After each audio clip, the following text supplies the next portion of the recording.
Hi guys! B, say hi. Hi! Fly among the stars.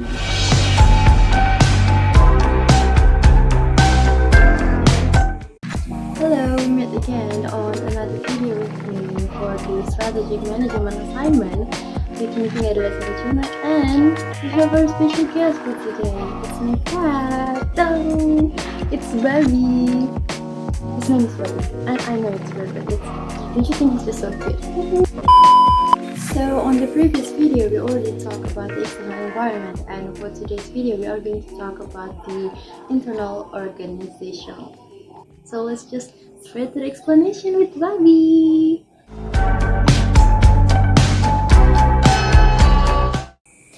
By analyzing its internal organization, a firm determines what it can do.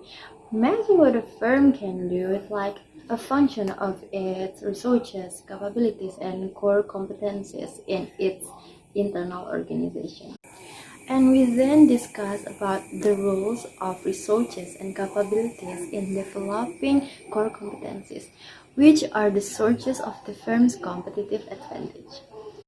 Talking about a competitive advantage, you already learned that in the first chapter, but if you guys forget, so a firm has a competitive advantage when it implements a strategy that creates a superior value for customer and that its competitors are unable to duplicate or find it too costly to imitate.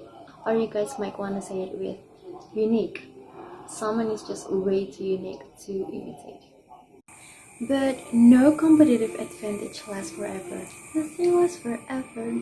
Over time, rivals use their own unique resources, capabilities, and core competencies to form a different value, creating proportion that duplicate the vocal firm's ability to create value for customers.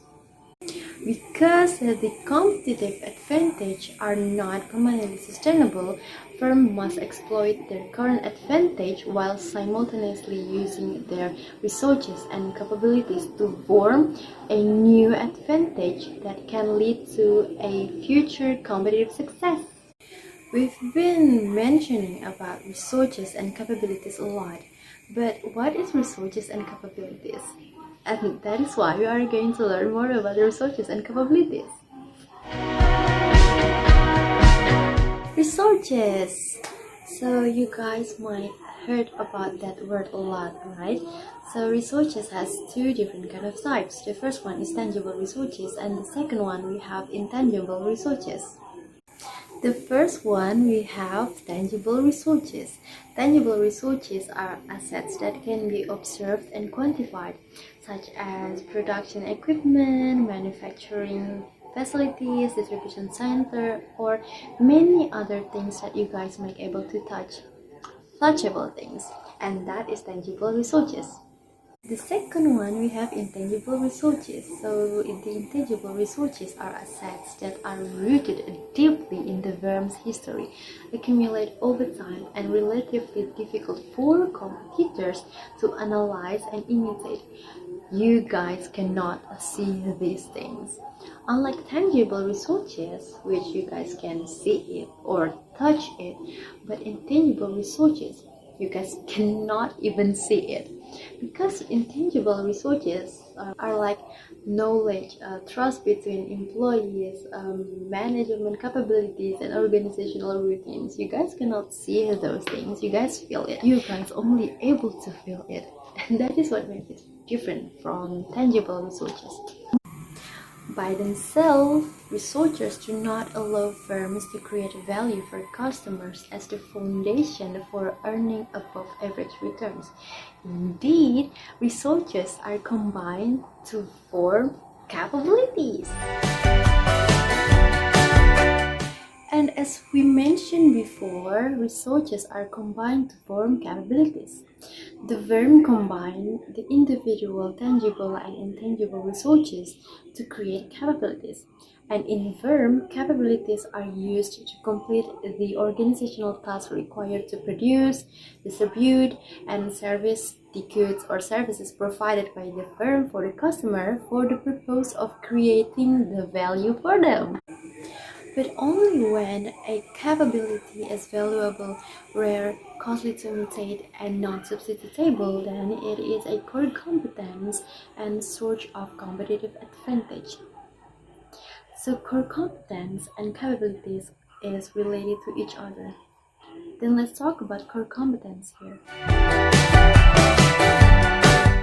Core competence are capabilities that serve as a source of competitive advantage for a firm over its rivals.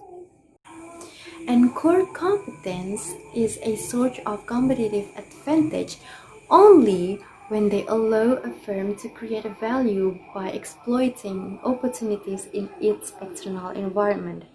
But when this is no longer possible, then the company will move its attention to form other capabilities to satisfy the four criteria of sustainable competitive advantage. But don't get confused here, guys. The four criteria of sustainable competitive advantage are valuable, rare, costly to imitate, and non-substitutable. I've already mentioned it before. That's it. This is the end of this video. Once again, I hope this video will be very useful, and I hope your grade is pretty much will high. Please, mister. Yeah, and please don't forget to be happy. Don't forget to take care of yourself physically and mentally. And also, we have our star back. Let's goodbye from Bobby. Bye bye. Bye.